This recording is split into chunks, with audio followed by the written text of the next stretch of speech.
Hello বন্ধুরা, আমি জিৎ। আপনারা দেখছেন জিৎ ইনফোটেনমেন্ট। আজকে বাবলিকে নিয়ে প্রথমে কিছু কথা বলবো। বাবলি হচ্ছে রাজ চক্রবর্তীর ছবি, আবির এবং শুভশ্রী গাঙ্গুলি। এটি কিন্তু খুব ভালো ওপেনিং নিয়েছে, ম্যাক্সিমাম জায়গাতেই কিন্তু এটি অলমোস্ট ফুল যাচ্ছে, বেশ কিছু জায়গাতে কিন্তু হাউসফুলও যাচ্ছে এবং এটা কিন্তু খুব ভালো সাইন বাংলা সিনেমার জন্য এবং আশা করা যাচ্ছে এই ছবিটা কিন্তু ভালো পারফর্ম করবে, কারণ এখন কিন্তু সামনে শনি রবিবারেরও ছুটিটা রয়েছে, তারপরে রাখির ছুটিও রয়েছে। সব জায়গায় ছুটি নেই, কিন্তু মোটামুটি একটা ফেস্টিভ্যাল যেহেতু, সেই হিসাবে কিন্তু ভালো পারফর্ম করার একটা সম্ভাবনা রয়েছে। দ্বিতীয় যেটা নিয়ে কথা বলবো সেটা হচ্ছে টেক্কাকে নিয়ে। টেক্কার রিলিজ ডেট নিয়ে অনেকেই অনেক কিছু বলছেন যে খাদানের টিজার যেহেতু আসার কথা ছিল সেটা বিভিন্ন কারণে আনেনি, কারণ এটা আমাদের সামাজিক নৃশংসতার ঘটনা ঘটে গেছে, আপনারা জানেন সকলে, এটি সরকারি হসপিটালে। সেটার জন্য কিন্তু দেব খাদানের টিজারকে পোস্টপন করেছেন।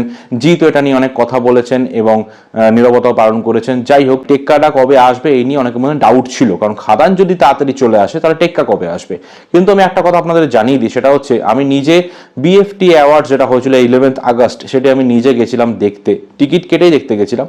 তো সেখানে কিন্তু সৃজিত মুখার্জি একটি অ্যাওয়ার্ড নিতে এসেছিলেন তার ছবি দশম অবতারের জন্য। সেখানে তিনি জানিয়েছেন তার পরবর্তী পুজোর ছবি হচ্ছে টেক্কা। পুজোয় কিন্তু আসছে টেক্কা, এটা কিন্তু তিনি পরিষ্কার জানিয়ে দিয়েছেন। তাই আমি ওখানে প্রত্যক্ষদর্শী ছিলাম, তাই আমি কিন্তু জিনিসটা শুনেছি এবং আপনাদের সঙ্গে আমি শেয়ার করছি যে সৃজিত মুখার্জি কিন্তু জানিয়েছেন তার পুজোর ছবি কিন্তু টেক্কা। তাই টেক্কা যে পুজোয় আসছে এ নিয়ে আর কোনো সন্দেহ থাকছে না।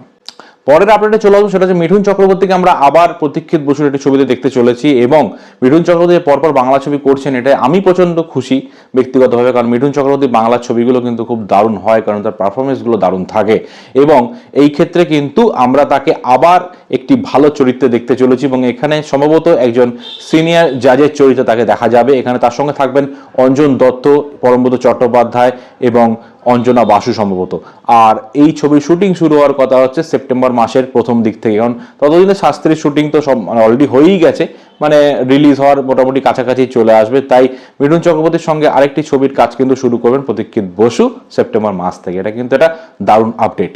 পরের আপডেট অঙ্কুশকে নিয়ে বেশ কিছুদিন কোনো আপডেট দেওয়া হচ্ছিল না, সেটা নিয়ে আমি কিছু কথা বলবো। সেটা হচ্ছে অঙ্কুশের একটি ছবি আসার কথা ছিল রাক্ষস, কিন্তু সেটার ব্যাপারে আমরা ডিটেলস কিছু এখনো পাইনি। তবে একটি ছবির ব্যাপারে কিন্তু অঙ্কুশ এবং মির্জা যে ডিরেক্টর সুমিত সাহিল, তাদের মধ্যে কিন্তু ডিসকাশন চলছে এবং এই ছবিটা কিন্তু 2025-এ আসবে এবং সুমিত সাহিল ডিরেকশন দিচ্ছেন, মানে আমার যতদূর মনে হচ্ছে এটা মাস কমার্শিয়াল ছবি হবে। তবে অঙ্কুশ যে এই জোনটাকে ধরে রাখার চেষ্টা করছেন, এটার জন্য কিন্তু তাকে সাধুবাদ জানাতেই হয় এবং 2025-এ অঙ্কুশ অবশ্যই আরও কিছু ধামাকা নিয়ে আসবেন বলে আমার মনে হয়। এই ছবিটার বিস্তারিত কিছু জানতে পারলে অবশ্যই আমি আপনাদের সঙ্গে শেয়ার করব।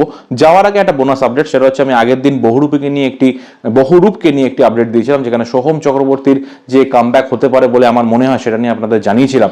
সোহম চক্রবর্তী এবং ইধিকা পালের ছবি, এই ছবিতে কিন্তু সোহম চক্রবর্তীকে টোটাল 7খানা রূপে দেখা যাবে। ছবির নামই বহুরূপ, তাই বহুরূপে অর্থাৎ 7 রকমের রূপে কিন্তু সোহম চক্রবর্তীকে দেখা যাবে এবং এর যে লুক ডিজাইন অর্থাৎ তার মেকআপ কিন্তু করবেন বিখ্যাত মেকআপ আর্টিস্ট সোমনাথ কুণ্ডু, যিনি কিন্তু এর আগে বহু ছবিতে কাজ করেছেন। বাঘাযতীনের দেবকে তিনি মেকআপ দিয়েছেন, রাবণের জিতের তিনি মেকআপ করেছেন এবং এখানেও কিন্তু বহুরূপেও কিন্তু তাকে মেকআপ দিতে দেখা যাবে 7খানা লুকে। তার মধ্যে বেশ কিছু লুক প্রস্থেটিক লুক থাকবে, বাকিগুলো মেকআপ করেই নর্মাল মেকআপ আইটেম দিয়ে তারা করবেন ডিজাইন। সো এই আপডেটসগুলো আপনাদের কেমন লাগলো অবশ্যই জানাবেন। ভিডিওটি ভালো লাগলে চ্যানেলটি সাবস্ক্রাইব করে অবশ্যই পাশে থাকবেন, বেল নোটিফিকেশনটা প্রেস করে নেবেন। ধন্যবাদ, দেখা হবে নেক্সট ভিডিওতে, বাই।